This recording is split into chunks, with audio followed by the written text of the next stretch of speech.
Liked our energy to start the game. Good first half. Really thought we did a great job in the first half sharing the basketball. I think we had 14 assists on 16 baskets. Got that thing moving around. And we got to learn to play with a lead and put people away. And as I like to say, have that sort of VCU swag when you get a lead to double that. And, you know, another thing to add to the list to continue to get better at. And down the stretch, when you have a lead, you got to take care of it. And it's something we'll really address when we get back. But there's a lot of guys contribute. I thought the bench in the first half really gave us some good minutes, and I thought some guys really stepped up. I thought DJ and Justin gave us some really good minutes and some good baskets. Coach, your team is now on a 3-game winning streak, longest winning streak of the season. With a little momentum now, do you feel like this team is now finding its rhythm and about to make a good run into conference play? Well, I hope. I don't know about rhythm-wise as much as guys know their roles and what they need to do. I think more of that than our defense has improved a lot. Now we're going to step up again with a lot of big boys coming up in league play, but our defense has improved. Just our multiple efforts, taking away layups, pressure on the ball, taking looks away, as we like to say, and just our overall sustaining our defense for the full possession of the clock. So I think as our defense gets better, because I think we can score the ball, we find different ways to score the ball. That's gonna continue to help us, especially in A-10 play. With defense, was really, you guys really doing well defensively. In the first half, and going early to the second half, 13 turnovers early in the second half. So, what do you think maybe pull from that to use moving forward to continue, carrying on with that type of game? Well, the multiple efforts probably, Wayne, more than anything. We just had, they made a nice play, individual play. We cut it off. They kicked it. We ran that down. They kicked it again. We ran it down. They shot some tough threes against, a high hand. That stuff, it's what we work on, and it doesn't happen overnight. But we've been working on it so much because that's what hurt us earlier in the year, defending the three-point line or giving up easy ones.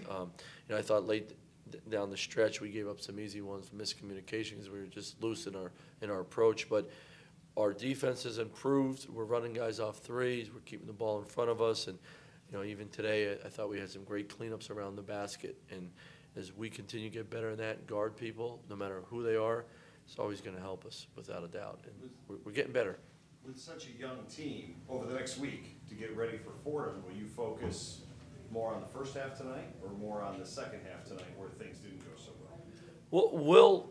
We'll talk about the second half. Look, we're video. Our staff's all about video, so we're going to show our guys what we need to improve on. Here's a mistake. Let's fix it. But I'm not browbeating our guys, because we're at our best when we're loose, when we're aggressive.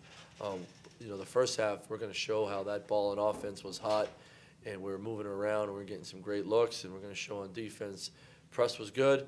How we fixed it out of the press, how we ran people down on off the three-point line, and then I thought we did a really good job of multiple efforts, just scrambling, and when they thought they had a shot, we were there. But we've done that the last 4 or 5 games, and I think that's something that we've been really working on and showing up game day. Coach, you said learning to play with a lead. That's what you want them to do. Can you talk about what goes into that? Is it more of a getting comfortable and complacent thing, or is it more fundamentals and buckling down, or a combination of both, maybe? Well, number one, I think it's your mental approach. It's human nature. When things going your way, everything's going your way, you sort of get, as I say, you let your foot off the gas. I never want to leave my foot off the gas, and it's a makeup of who you are. And your team and leadership and all that stuff, and when you get a 13-point lead, let's make it 21. And you get 21, let's make it 34. If it's 34, we don't let up. Let's make it 42. That's a statement you make, not to the other team, to yourself, that we're playing the game the right way all the time. And we just, it's something we just got to work on. Part of it is youth. Part of it is to me, is leadership. And that will just get better. We got to get better. And when it's a 6-minute game, a 4-minute game, you have to, as I say, you got to clean the game. You got to clean the game. And if you're up 10, you stay up 10. Make it a little bit more. If you're up 20, you don't relax. You make it 25, 30. So Well, wait, can you guys get him a water? That's all right. We got plenty of water. There's Mountain Dew, but I'm not giving you mouth to mouth, so no chance of that. You all right? Yeah, I'm good. So, like, you just got to put the hammer down, and you have all these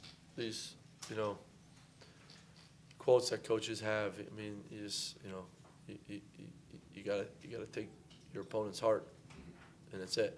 It's over, and whatever's on the clock's on the clock, and we're just not there yet. But you learn from this. Now we didn't learn because it wasn't a loss, but you get that 19-point lead. Let's make it 25, fellas. Let's get stops, and we just gotta get better at it. A couple sequences in the second half, though, kind of a platoon swap with all the guys off the bench going in, and then starting to lose that momentum. You bring the starters back in.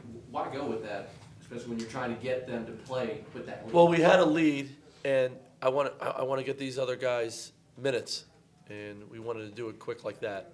That was sort of just our approach in the second half, and we wanted them to play with the lead too.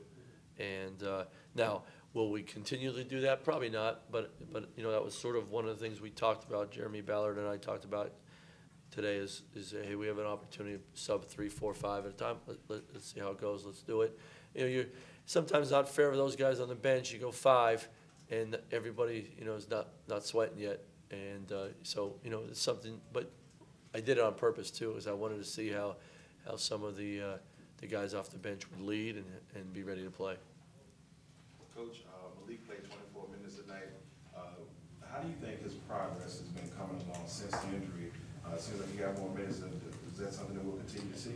Oh, absolutely. And I think that this break will help him too. I mean, there's a couple types of movements he has that you could see it a little bit, but he's so solid on defense. He can really guard the ball. And then now we have a guy out there on offense that's sturdy with the ball. You can count on, and he can make shots, and he's another threat. So I liked he put the ball on the floor even in transition when he lost it. He turned the corner and was at full speed. So he's getting there. I think the break for him is great. A couple of days where he can stay off of it and get it healthier. But you're going to see more and more of him. How close to 100% would you say he is? How he looking? I'm not good with injuries, as you guys know. So probably maybe in the 80s, I guess. So. Once he gets fully back, you anticipate putting him back in the starting lineup? Yeah, pretty close. Yeah, definitely. Could have done it today, but I think Xavier Jackson has given us unbelievable effort. And you talk about getting thrown in the fire. He's a guy that had a couple did not plays, and now he's playing. I mean, one game he played 27 minutes, and so he helps us with energy. He made that corner 3. He's a really good on the ball defender now, playing all these minutes. So it's another guy we can add to our army. But Malik's ready to go.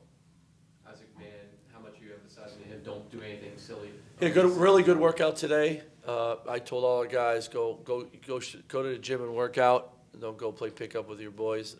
Those days are over. And we'll a lot of phone calls. We'll talk to them all. But Ivy has a plan to go home and keep working on it. But he had a good workout today. He worked out for about 45 minutes, full speed, and it was good. So we're getting there. And he feels a lot better too. And I think mentally that really helps. How many days off total are you giving the guys when you guys getting back? So let's see. They're coming back to 26. They have to be back on campus by 4. So let's say it's 22nd. So I'm being nice this year. I'm like Santa Claus. So no, look. I want our guys to go home. Our freshmen have been here. First time they've been away from home, really long time. They need to go home and get some home-cooked meals and spend time with their family. Our upperclassmen have been through it before. They know they need to get home and get a good break and get back here and be ready to go. And I'm really excited. These guys are excited to get home. It's great for our staff. Tomorrow, I'm not going to do anything tomorrow, which is probably I take that back. I'm going on the road recruiting.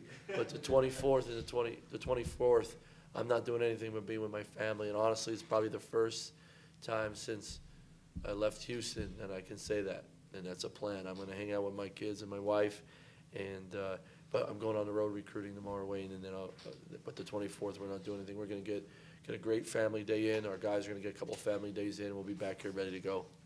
Coach, when Tyler came to the program, he averaged a ton of points as a senior.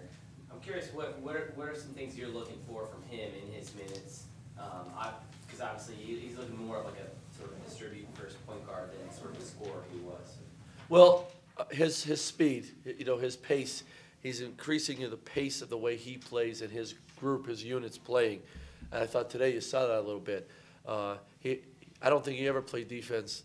He's starting to play defense now. He had his hand on the ball today. He's running guys down.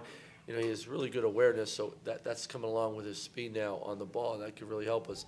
You know, the one thing about Tyler is when he has a little bit of space, because he can scoot so quick, he can get downhill.